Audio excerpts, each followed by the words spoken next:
Morning बच्चों, आज की इस क्लास में हम बात करेंगे कोण के बारे में। कोण किसे कहते हैं, कोण कितने प्रकार के होते हैं, ये सब हम आज की इस क्लास में पढ़ेंगे। कल की क्लास में मैंने आपको रेखा, रेखाखंड, बिंदु, किरण आदि के बारे में आपको बताया था।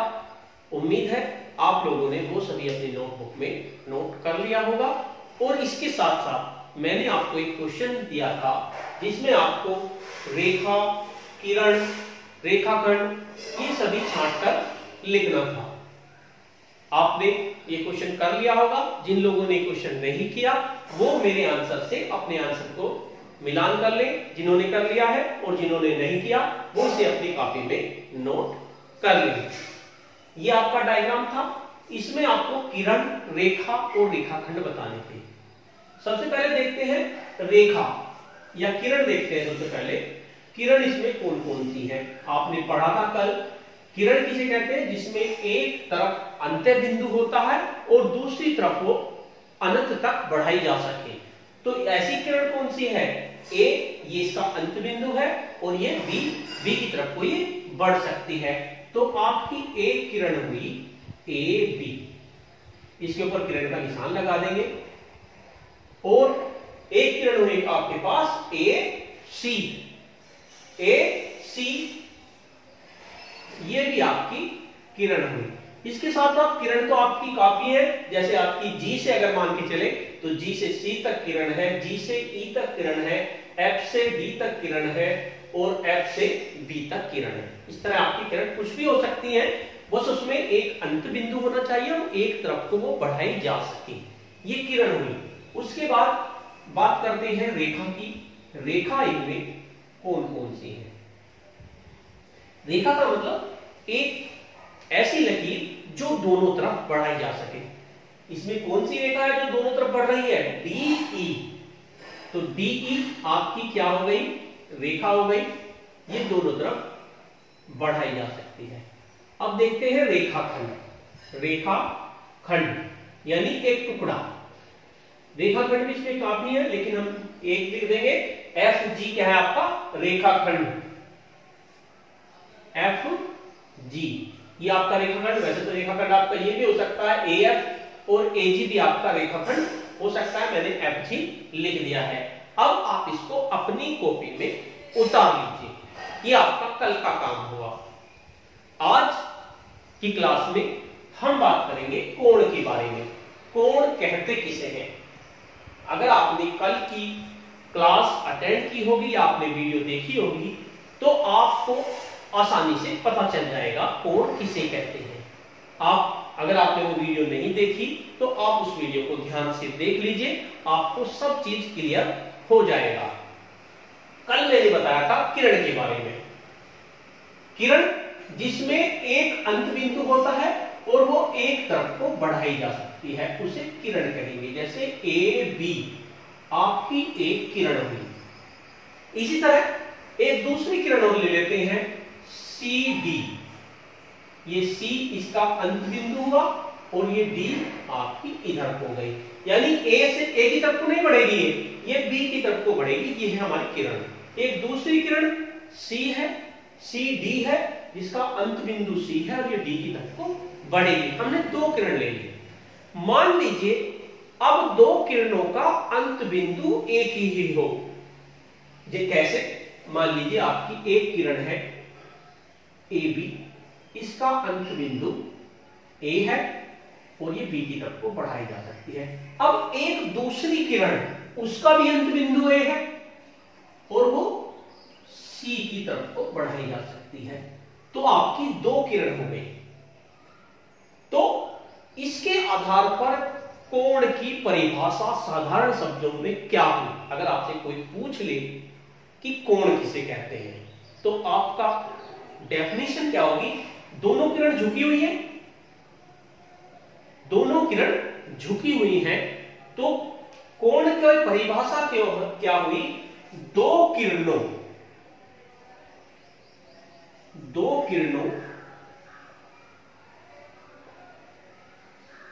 के बीच के झुकाव को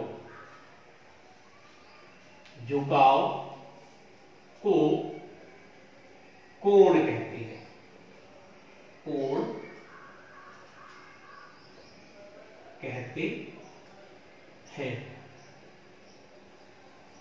दो किरणों के बीच के झुकाव को, एक किरण आपकी ये थी, एक किरण ये थी, ये झुकी हुई है आपस में, इतना झुकाव है इनके बीच में,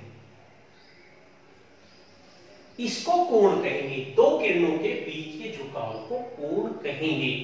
अब झुकाव कितना है उसे नापने के लिए एक बनाया है डिग्री।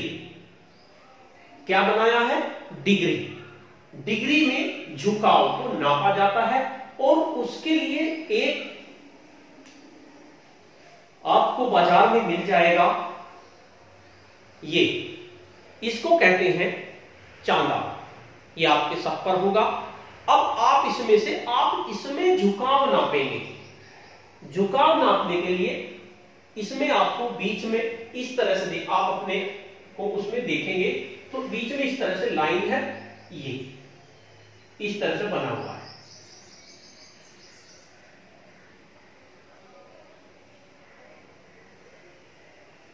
और इसमें दो जगह लिखा हुआ है, यहां पर भी गिनती में लिखा हुआ है 0 से लेके 180 तक, और ऊपर भी 0 से लेके 180 तक लिखा हुआ है। अब समस्या आती है कि हम कौन सा देखना है, हमें नापने में कौन सा देखना है, नीचे वाले देखने हैं। आप ध्यान से देखिए, इसमें नीचे भी 0 से लेके 180 तक बने हुए हैं और ऊपर भी आपके 0 से लेके 180 तक बने हुए हैं। अब हम कौन सा देखें? हमें क्या करना होता है, हमको डी को, इस पर एक लाइन है,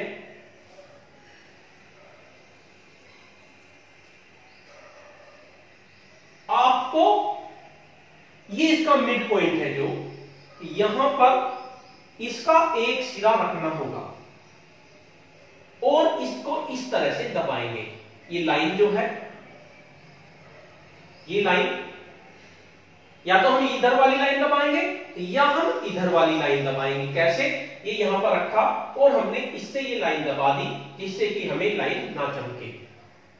तो फिर अगर हमने ये वाली लाइन दबाई, इधर वाली सीधे हाथ वाली, तो हम देखेंगे नीचे वाली। जैसे हमें 30 देखना है तो ये 30 हो गया, यहां पर ये 30 हो गया। और अगर हमने ये वाला सिरा लिया, इधर वाला, और हमने ये वाली लाइन दबाई, ये वाली, तब हम ऊपर वाले देखेंगे। ये देखने का तरीका है इसका। अगर हमें इसे कोण को नापना हो, मान लीजिए हमें ये नापना है, हमने इसे यहां रखा और ये वाली लाइन दबा दी, तो हमको ये देखना पड़ेगा, ये नीचे वाला। तो ये हमारे मेरे हिसाब से 50 डिग्री का आ रहा है। कितने का आ रहा है? 50 डिग्री का। ये नापने का तरीका होता है कोण।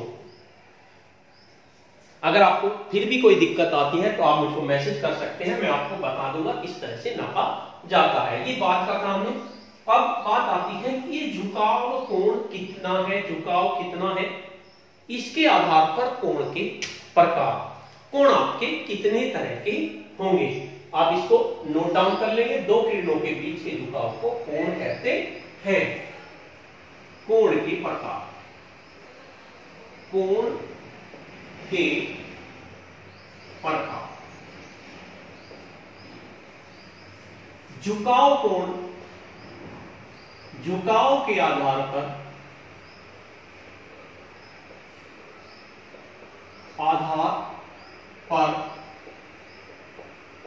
कोण निम्न प्रकार के होते हैं। नंबर 1, शून्य कोण। शून्य कोण, अब ये शून्य कोण क्या है? शून्य का मतलब जीरो, शून्य का मतलब जीरो, शून्य का मतलब हुआ जीरो। जब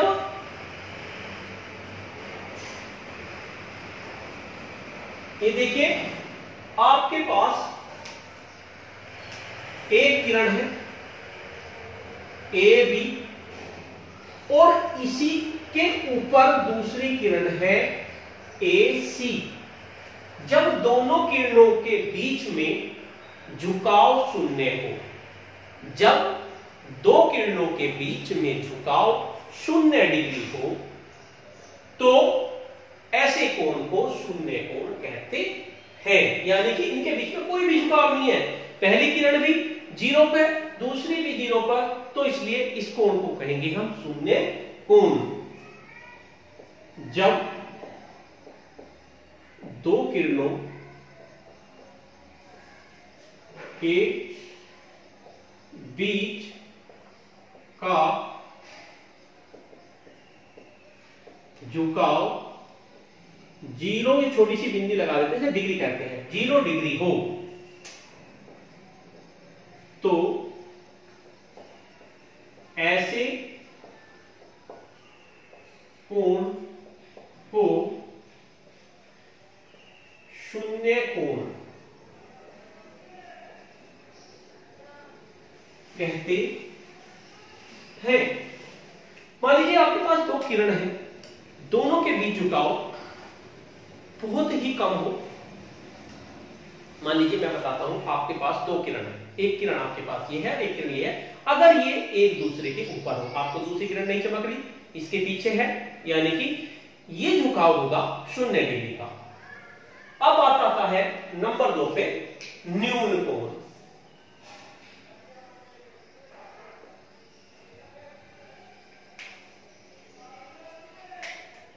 न्यून कोण, न्यून का मतलब कम, और कितना कम? 90 डिग्री से कम। इस तरह से मान लीजिए ये हो गया आपका, ये भी हो सकता है, इतना झुकाव भी हो सकता है, इतना भी हो सकता है, इतना भी हो सकता है, इतना भी हो सकता है, इतना भी हो सकता है। ये तो 90 का हो गया, 90 से थोड़ा सा कम भी हो सकता है। यहां तक के झुकाव को 90 से थोड़ा सा कम, 0 से लेकर 90 डिग्री तक के बीच के झुकाव को न्यून कोण कहेंगे। कैसे? ये आपके पास एक किरण है ए बी, और दूसरी आपके पास ए सी। ये जो झुकाव है ये यहां तक हो सकता है, यहां से कम कम, ये 90 का हो गया, इससे कम कम जितना भी हो सकता है उसे कहेंगे हम न्यून कोण। जब दो किरणों के बीच 0 डिग्री से अधिक किंतु 90 डिग्री से कम का झुकाव हो, तो ऐसे कोण को न्यून कोण कहते हैं। आप इसको नोट डाउन कर लेंगे अपनी कॉपी में, और नोट डाउन करने के बाद आप उसका पेज का फोटो खींचकर मेरे पास मेरे व्हाट्सएप नंबर पे भेजेंगे। जो बच्चे मेरे स्कूल से जुड़े हुए हैं, और जो बच्चे मेरे स्कूल से जुड़े हुए नहीं हैं, वे इस नंबर पर भी अपना फोटो भेज सकते हैं और इससे जुड़ सकते हैं। बच्चों, मैं आपको टॉपिक वाइज एक एक चीज बताऊंगा, आपको आसानी से समझ में आता रहेगा। ये कोण का हमारा पार्ट 1 हुआ, ये कोण का हमारा पार्ट 1 हुआ। सेकंड पार्ट में इससे आगे के कोण मैं बताऊंगा, इससे आगे समकोण है, अधिक कोण है, ऋजु कोण है, इनके बारे में हम पार्ट सेकंड में बताएंगे। अगर आप चाहते हैं कि ये वीडियो आप तक लगातार पहुंचती रहे, तो इसका एक तरीका है, इस वीडियो के नीचे एक सब्सक्राइब का बटन लिखा हुआ है, सब्सक्राइब, रेड कलर का, आप इसको दबा दीजिए। उससे क्या होगा, और उसके बाद एक बेल का आइकन बना होगा, घंटी बनी होगी नीचे, अब उसको भी दबा दीजिए। उससे फायदा क्या होगा, जैसे ही मैं इसका नेक्स्ट पार्ट डालूंगा, उसका नोटिफिकेशन आपके मोबाइल में आ जाएगा और आप तक वो वीडियो आसानी से पहुंच जाएगी। एक एक टॉपिक को कोशिश करूंगा कि आपको अच्छी तरह से समझा दूं। उसके बाद भी अगर आपको समझ में नहीं आता तो आप मेरे व्हाट्सएप नंबर 9760017354 पर मैसेज करके, कॉल नहीं केवल मैसेज करके मुझसे इसके बारे में पूछ सकते हैं। लेकिन जो जितना काम मैं आपको करा रहा हूं वो सब आपकी कॉपी में नोट होना चाहिए। धन्यवाद।